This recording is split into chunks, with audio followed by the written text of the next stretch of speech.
Welcome to Toffee TV, joined in the studio by John Bain. We are going to be discussing Everton Stadium and Sport Paysa not being the sponsor from next season. But let's kick off with the business side of the stadium. You know, we had planned permission went in late December, didn't it? As the club had said. Last week the club confirmed that Lang O'Rourke is to build the preferred builder subject to planning permission. Yeah. You see, I'm going half full glass here. I'm going, when we get the planning permission in June or July, then we'll start with Lang O'Rourke. But the club have announced that Lang O'Rourke are the preferred builder should planning permission be granted. And that's a step further on in the whole process, isn't it? It is. It makes it more real, doesn't it? Clearly, people get a bit uptight if they don't see what's going on. But it's an iceberg, yeah.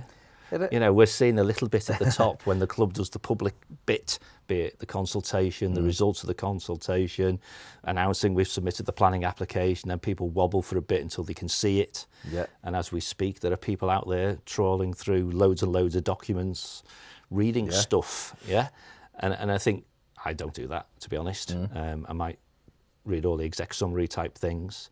But the reality is that the club have done a very thorough job, and hopefully that upfront time pays dividends in a reasonably quick decision. We saw, obviously, there was images last week and everything because the full planning is there, isn't it, on the Liverpool City Council website. Everything took everything into account, hasn't it? Where's the windiest areas on where the new stadium's gonna be, and how the water is, and everything else. And I think for a lot of people who, you know, because we've heard it all the way along this journey, this won't happen. It won't. The stadium will never get built. We've done this before. You know, the naysayers as we've gone along. And even if you take the naysayers away, Evertonians who don't want to fully commit to it in case it backfires, because there will be that. You know, like VAR. Yeah. You know, don't celebrate a goal until VAR said it's okay. Says, you know, you've been hurt that many times that you kind of like, we'll just see what happens.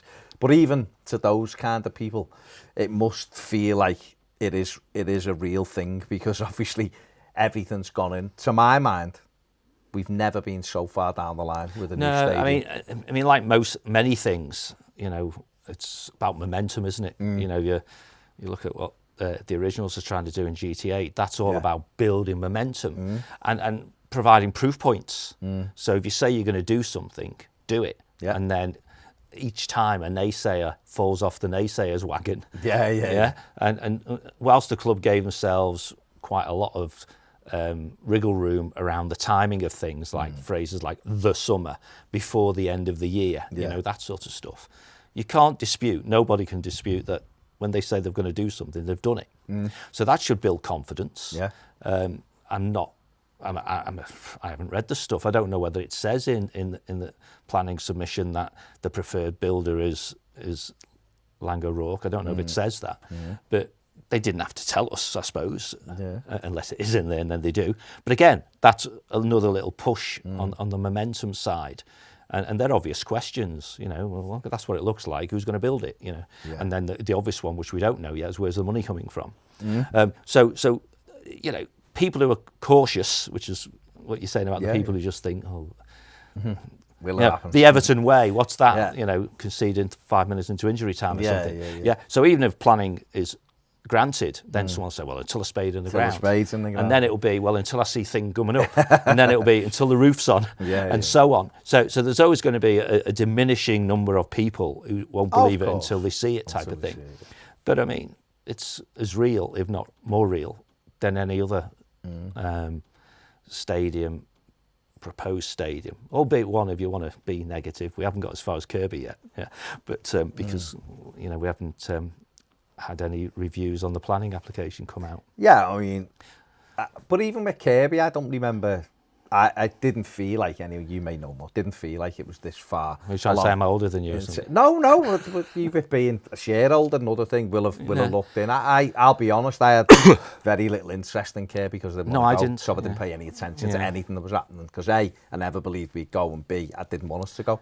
Whereas this one, I think because of where it is and the land being purchased, and it's been a process. But it's all subject to ongoing, but everything's subject to that. One of the things that is in it was the capacity, which it's recorded at 52,888. It's the first time I'd seen that figure. I'd only ever heard it's more than 52,000.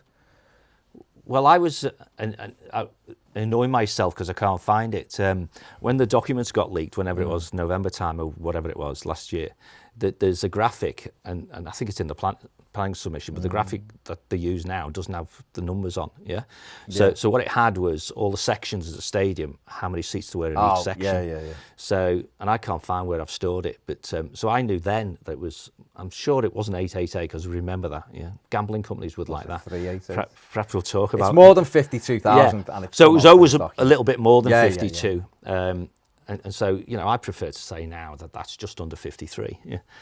So it sounds better, doesn't it? It sounds much better. I've always believed, and this number's in there. I mean, if I apologise if it isn't 888, if it might be 388 or 588. Oh God! So now you tell us. Yeah, it's more than 52 is the key thing. But I always maybe the engineer will find out while we're talking. He might have a look now. But the thing I always think anyway, and I've said this from day one, and I don't know whether I'll ever be proven right or not, but I've always thought it'd be more like 55 anyway. Me and you have had this chat. We have, once the process goes along. One thing I would say about that, John, was there was John Darcy, we both know we were in Germany with last year. And Safe Standing the Road Safe Show. Standing Road Show. He knows his stuff on the safe standing. We've been down to Shrewsbury with him and everything. He was talking about, he'd had a look at the seat depths and everything else of the proposed Bramley Moor, and said that Everton to be able to fit, like 1.5 in or whatever. Which we took. I think again we talked about on the last time you did one of these, that because I'd asked the club, and that their planning assumption around rail seating was 1 to 1.5. So and that's what the dimensions allow. Although there's dimensions in the stadium that would allow 1 to 2, but 1 to 2, but not in places where you'd necessarily put rail seats like hospitality areas and things like that. But with that, and with obviously we've seen people, we know the government said they're going to look into the rail seating now in some stadiums because of, I think Man United had asked about it, putting rail seating in there and increasing theirs. And the whole thing for me with that is, if those, we've still got, it's 3 years, say, a bit more than 3 years to build a thing. Legislation could change because it's not actually a ruling, is it? Isn't it just a guide, because it's the safety SGS. Yeah, they're the people who decide. They decide anyway whether it's and that's where people need to be. And I think the engineers confirm that it does say that 52 it is 888.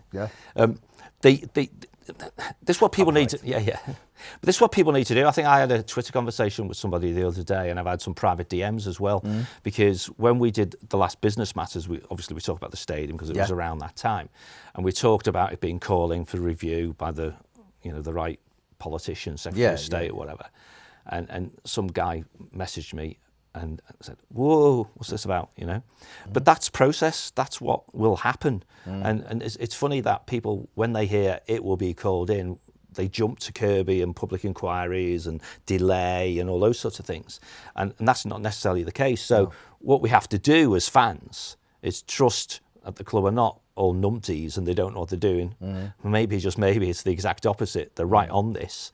And that's where we should build trust as that same thing as when that momentum's growing, that they're doing things the way they're doing them for a reason. So raising flags about the capacity, raising flags about rail seating, and not in a that we shouldn't talk about them, but we shouldn't talk about them in a manner that assumes the club haven't got it in mind, because they clearly have. I mean, the end in mind here, to me, I agree with you.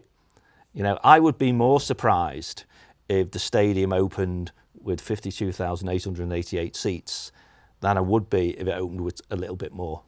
Okay, and as Ped was saying when we were talking about this earlier, a couple of thousand more seats and you're at that 55. That's not going to break a camel's back, is it, so to speak? No. And then if you overlay that with John Blaine's view that it's inevitable, that, to me anyway, that there will be rail seating in the Premier League before our stadium opens at a ratio of greater than 1 to 1, we may very well still have that magic trick if it's 61,878 people in that stadium on the first game. But that will come about through potentially a small increase in the all-seater capacity and the future-proofed exploitation of rail seating. Wow, isn't that what the club have been saying for ages? Well, that's what... Indirectly, that's what they've been saying for ages. They said, didn't they, at the time, when they put it out, it was 52, with the potential for it to be 62 is a maximum. Maximum was what it'll be. So, if it's more, listen, like I said, if it gets 55, 56, I'm more than happy. Can I ask you a question? Only because part of this debate goes on every time we play Arsenal, right? So my mate is very much of the view, and give him his due, he's not been to Spurs yet, that Arsenal's is the best stadium in the country. Nice. So excluding Tottenham, which one do you think it is? Out two? No, just exclude Tottenham, which is the best stadium? Ped shook his head. Have you got a view, Ped? I think Old Trafford's better than... No. Okay. I think Old Trafford's better than Right. So my mate likes it because it's spacious. Yeah, it's more obviously bigger space. And all those sorts of things. Yeah. But the debate we were having on Sunday, not with him, with somebody else, was you could just look at the pitch from where we were, which is right in line where DCL should have scored and he didn't. That the rake, we're going to be metres closer to the pitch. Yeah, without a shadow. And I just said something casually, which I never thought through. I just said it, is we'll get infinitely superior atmosphere at Bramley Moor, even if it is, quote, only just under 53,000 versus 60-ish thousand that goes into the Emirates, simply because of the way Dan's designed the goddamn thing, And he's been very quiet. Come on, Dan, we need to hear more from you. But you see what I mean? So we can get wrapped up in the capacity. And by the way, as you well know, I think this is way too low. Yeah. But not for reasons of atmosphere and stuff, but reasons of pricing and things like that. So I think if that gets signed off, when it gets signed off, that's going to be a great day.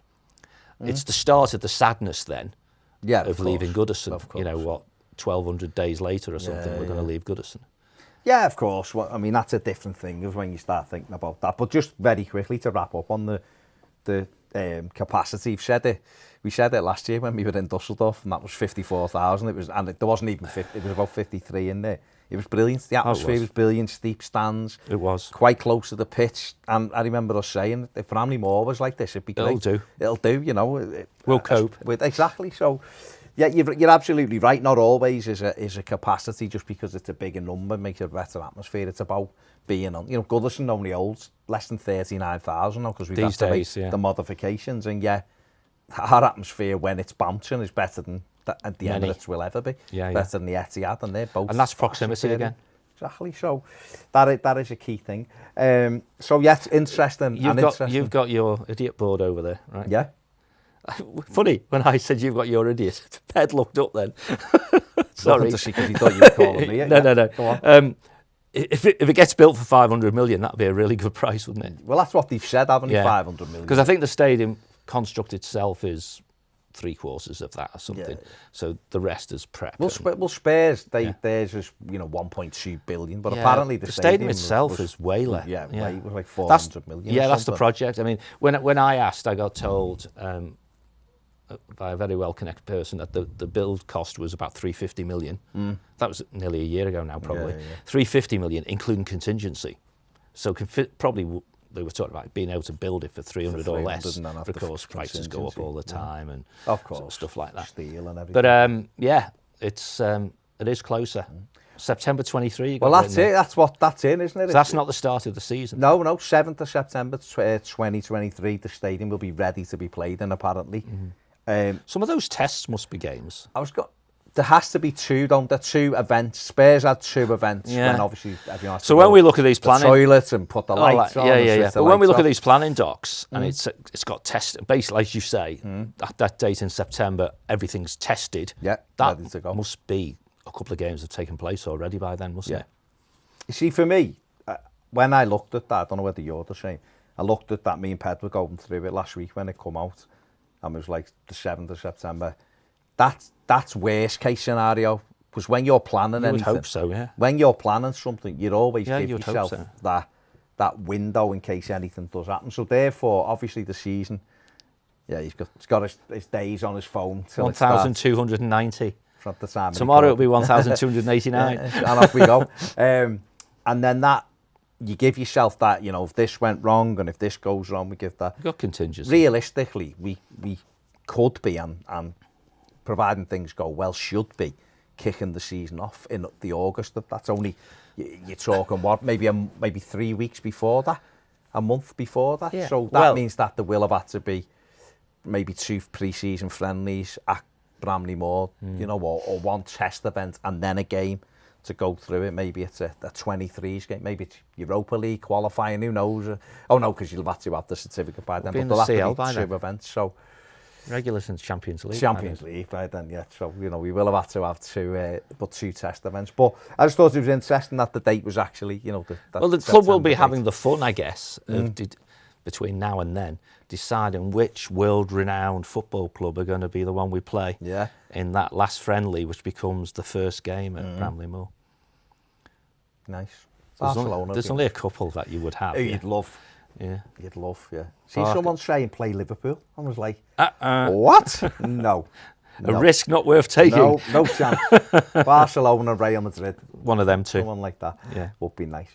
So that's the stadium stuff. We're at the situation now where we're not expecting to hear anything until maybe May, June, something like that, do you think? Well, the statutory consultation, when does that start? That Liverpool City Council have to do?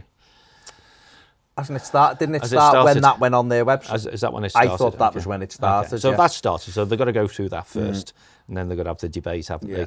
Historic England have got to object, and then Secretary of State has to look at things or whatever, and then they go, sorted. And then they stick that spade in the ground. Farhad will turn up with Bill and Denise, and they'll all have a foot on a spade. Yeah.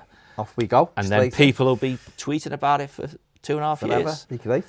Another wall's gone up, or a hole in the wall. So maybe like the summertime, fingers crossed, we should hear something. Which again is all to plan. Yeah. May, June, whenever. Excellent. Other big news, I suppose, was which we heard the beginning of last week was Everton have ended their partnership with Sport Pacer. They've cut the agreement short, which means it'll run till the end of the season, and then next season we will have, as well as possibly a new kit manufacturer and a new sleeve. We definitely have a new sleeve sponsor because Angry Birds' contract is up in the summer. Sport Pacer won't be there any longer. Well, I said on our last Business Matters podcast, yeah, then it'll be a full house. So new manufacturer, yeah, new front of shirt sponsor, new sleeve sponsor. And that's going to happen, isn't it? And the trick is that the aggregate of those is greater than the aggregate of the outgoing ones, which requires some view that they know that's going to be as a bird in the hand at least. And I think the club have said, haven't they, that they've already had approaches from businesses. So that's great. If we've got a stalking horse in the sense of, say, we've done a deal with, with Baz Incorporated for X, and then we encourage these others to come along, well, that'd be cool, because every penny counts. So. I think Everton have got an agency that's speaking to 3 or 4 interested parties or whatever, so that's good. I mean, what the right move to move away from Sport Pages, do you think? Yeah, absolutely. I mean, there's a number of reasons, isn't there? I mean, there's some bad press going on around them because of what's gone on with the politics in the homeland or where they're headquartered. It doesn't sit well with most fans, I don't think, that we have a very, very good charity which might be dealing with the consequences of one of our sponsors. Yeah. The chief exec got challenged on that at the general meeting by Mike Owen, and the answer she gave may have been based on she knew what was going on, because she talked about in an ideal world, But notwithstanding that, as part of the PR they've done on it, they haven't dismissed the idea of having another betting company, have they? So. No, true. Which is probably just for respect for Sports Pacer. But yeah, of course, it's the right thing. This is a tough one, I think. Where do you sit on things like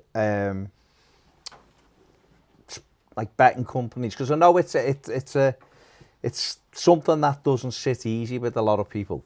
Where do I sit? Yeah, but basically. It's economics, isn't it, really, I think, with football club. I know there's a morality about it, and I get that, and I understand people's points of view, and that's fine, and then there's the flip side of that, is that trying to get as much money as you can for your share. You know, we've seen other clubs that have had betting companies for years. Well, yeah. I mean, I think that there's many of us would say that it depends how PC you want to become, doesn't it? Because you can move on to other things then. Yeah, you know? Of course, yeah. I mean, when we've talked about this on Business Matters, you may take a view that says, and I will answer your question in a sec, but you may take a view that we don't want a betting company because then bad people say. Yeah. Not the companies themselves, but the outcome of it can be bad. Of course. But then a bank on the front of your shirt might be good, but they can also cause bad things to happen as well. Of course they can, So you can't totally sanitize everything. And I think that's why the chief exec was right to say the phrase, in an ideal world, we wouldn't want to be with a betting company. Well, the ideal world is someone other than the betting company offers you more money. Yeah. And so that's the challenge now for whoever this agency is or whoever's doing that deal as a product of the chief exec's commercial review and those sorts of things. To my mind, it just seems a bit odd that we as a football club heavily support a charity that may be dealing with the consequences of something that is not made any easier by our sponsor. So to move them on at no cost, so a termination for convenience, is good. It's good business. It clearly, I'll come back to it, it's a bad business decision if we end up without a sponsor because we're already in the proximity of financial fair play. Yeah. But of course, what we did in December will have woken up potential sponsors to the reality of we could imminently be having a new stadium. They can ride the coattails of that. I'm pretty sure, I mean, you said a few minutes ago, and I should have picked you up on it, actually, I didn't, but because I didn't think of it until just now. As you said, well, Angry Birds will get replaced. And what you said was because their deal's coming to an end, well, they might renew it. Yeah, Rovio are interested in extending it there. So they want to extend. Others, but if they want to extending in a world where you're the only show in town, like Chang were for 10 years or something, is different from extending it when you've got actually the club with some confidence can say, well, there's at least one other company who are prepared to compete with you. And then that's the skill then of our commercial people of driving out the best deal. And one suspects that they certainly should have an overall objective of new shirt manufacturer, new shirt sponsor, new sleeve sponsor added together is greater than Umbro, Sports Pacer and Angry Birds. Now, clearly, if the rumour net is to be believed, it's certainly not going to be Umbro, as the manufacturer, because we expect it to be Hummel. It's certainly not going to be Sports Pace for the reasons we've just said, but it might still be Angry Birds. It might if they come back with the and they believe, don't they? I believe they believe that they've had good value out of what they've got. All they need to determine is whether, when the price goes up, whether the value is still worthwhile for them, and it may be more worthwhile for other companies. And there's some great opportunities out there, and timing is everything. I think, again, I keep quoting our podcast, and I mentioned on there, maybe, just maybe, it's a bit like footballers, really. We don't buy players in January, do we? Because it's not a good market. No. And people would, and I think Everton fans in the round are maturing now to the point where, we think, well, if we don't get the player we want, let's not just take somebody because we want somebody. And let's just bite our lip, and a bit like we did in the summer, and do without a centre-back and take that risk. Take the risk. Rather than end up with a player you've got on your books for 3, 4, 5 years so you can't move on. You bought in a panic type of thing. Same applies with the shirt sponsor. If we can't get the right shirt sponsor, maybe we get the right shirt sponsor next year. And just have a 12 month. And have we got the what's it to run without one, or to run with Everton and community on it for a while? Now, all that is down to how clever the financial modelling is, and where we are with financial fair play, and where we are, with the Premier League type stuff, sustainability rules and all those good things. So it's an interesting time, but all those roads for me lead to there's a bird in the hand for the fronter shirt sponsor, which is not less than what Sports Pacer was. And if there isn't, the club have made a bold decision, which they're to be lauded for both those things, I think. Yeah, I mean, there's enough companies out there who could see the value. Would want to put their name on our shirt. Who we know. Who are they then? Well, you know, we've seen USM at Finch Farm, we've seen Megaphone at Goodison. There's another 48 companies who Mr. Usmanov is involved in. Who has some influence over. That's an interesting one. But what I meant by that was that the bird in the hand that you're talking about. But there might be companies over here going, Premier League, beamed everywhere, we'll have a little bit. And I think that's the key, really. Carlo Ancelotti as well, because we talked before about reading between the lines, you know. I used to do stuff in the utilities and stuff like that, self-service, whatever. And everyone who's got a house that's got electricity has got a supplier of last resort. Which is fundamentally the local distribution company. So come what may, your lights will stay on. Even if the company you buy it from goes out of business or whatever.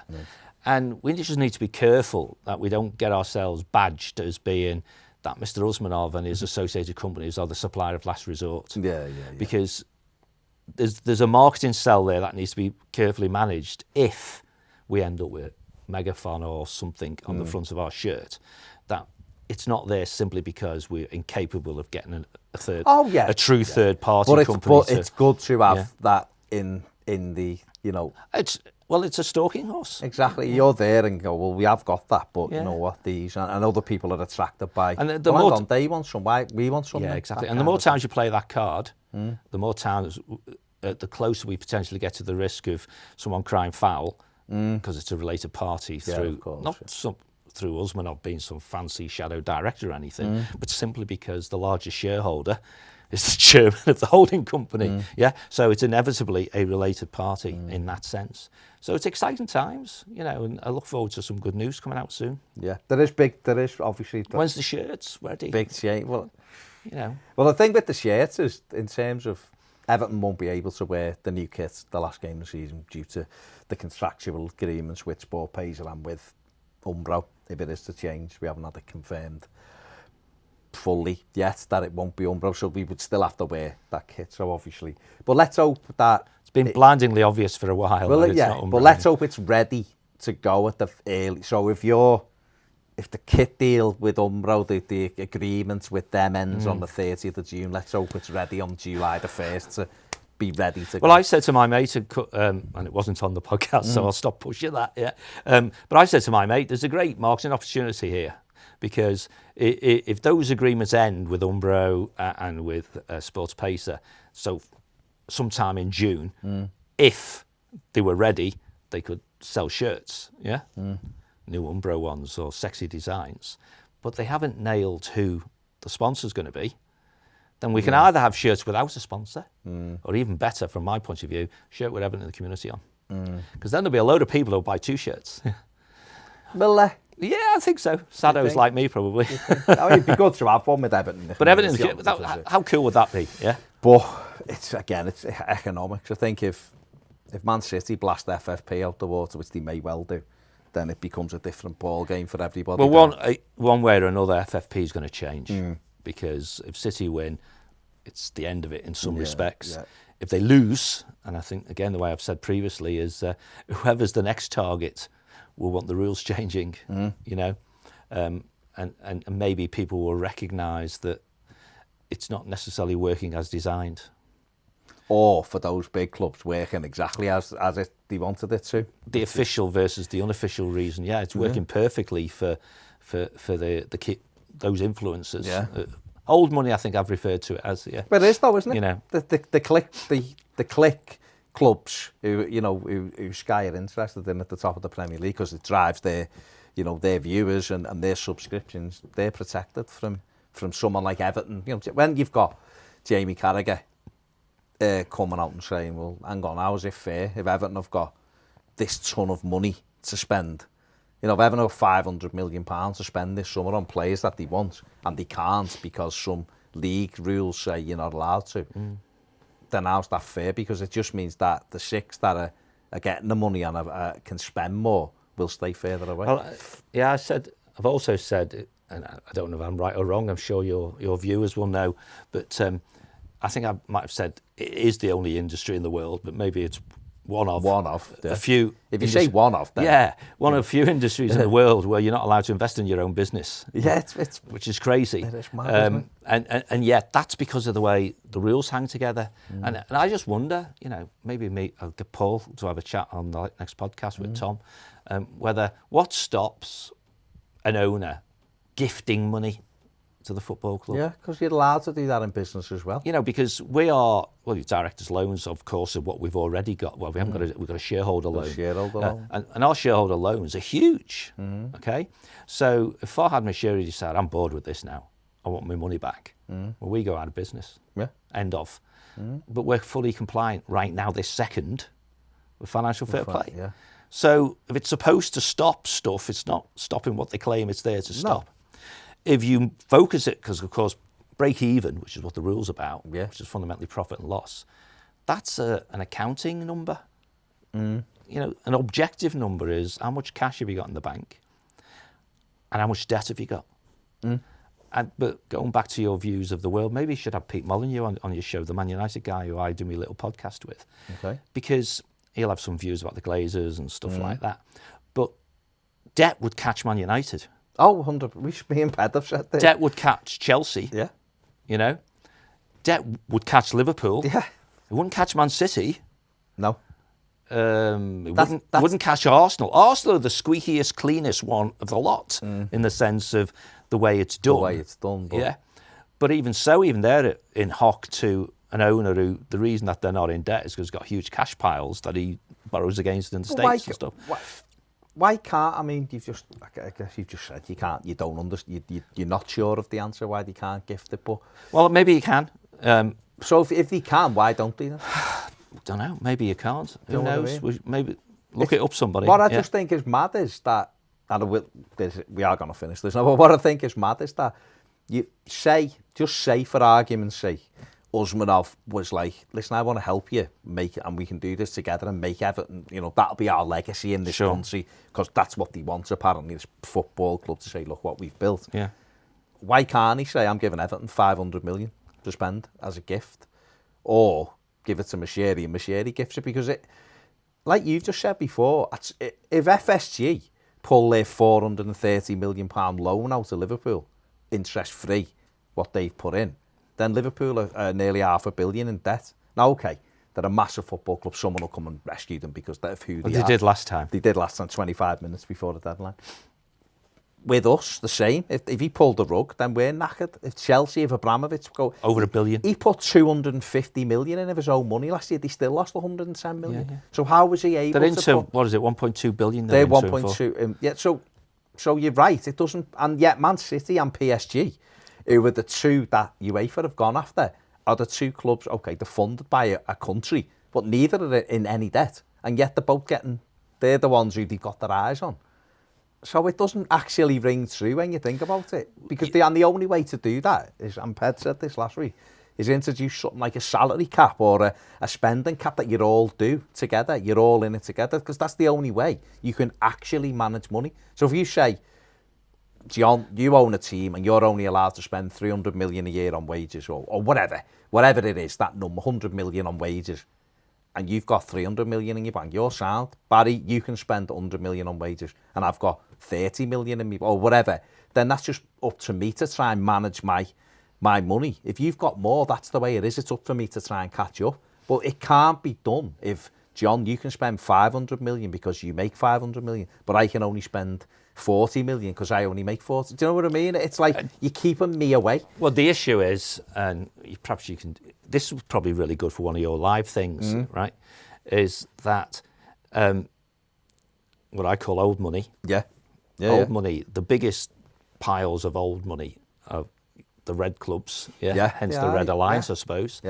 And it's in their vested interest for the rules to reward historical performance, not future performance. So there will be people watching your show, just like people who listen to podcasts and things, who think, well, I'm not going to put my shoulder behind Man City because they just wanted to pile in with billions of pounds of money from an oil-rich nation, whatever, and buy success. Of course, and so you'd always get into that emotive well, someone will just come along and you talk about an Usman giving Everton 500 million rather. What happens if he turns up and gives them 5 billion and we can buy anyone we want? We just go to Messi and offer him stupid money, or we go to Neymar, Mbappe, whatever. But history tells us, even if you do that, there's no guarantee you're going to win the goddamn thing. Well, hang on, City have got loads of money and Liverpool have walked away with the league this year. Yes, right. Well, they're at the end of a cycle. City. No, but I'm just saying. And yet, John, when we were winning stuff in the 80s, we were the Mersey millionaires. Well, in the 60s, yeah. And but what I mean is there was no Jack, me and Ped were talking about this last week. Jack Walker. Jack Walker turned into Blackburn Rovers and just went, we'll spend them whatever. Roman Abramovich, Chelsea. When I was growing up, Chelsea, and you're a bit older than me.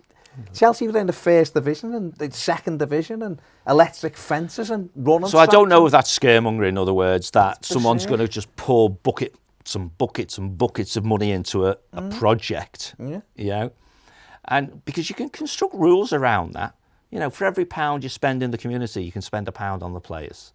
Yeah, you can make it responsible. Because people forget what City have done, you know, around Eastland, into the community and all that. Developed all that area. You know, and they've just We're trying to do it down in North Liverpool, aren't we? They've just been creative around football, you know, City Football Group or whatever it's called, and clubs around the world, and doing what Googles of this world have been doing forever, which is selling the bloody brand and having all the costs somewhere, and so on and so on and so forth.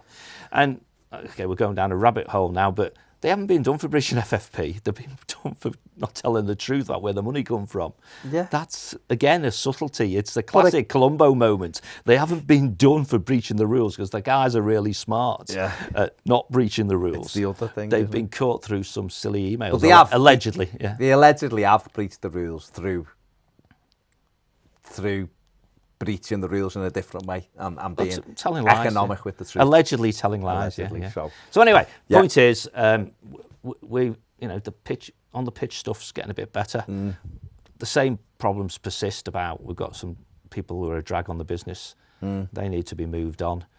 And Carlo's fantastico, so let's see what happens. Yeah.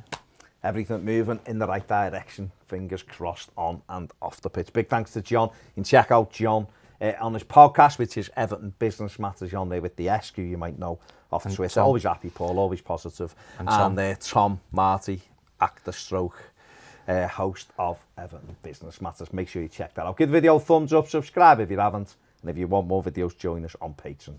Thanks for John. See you later.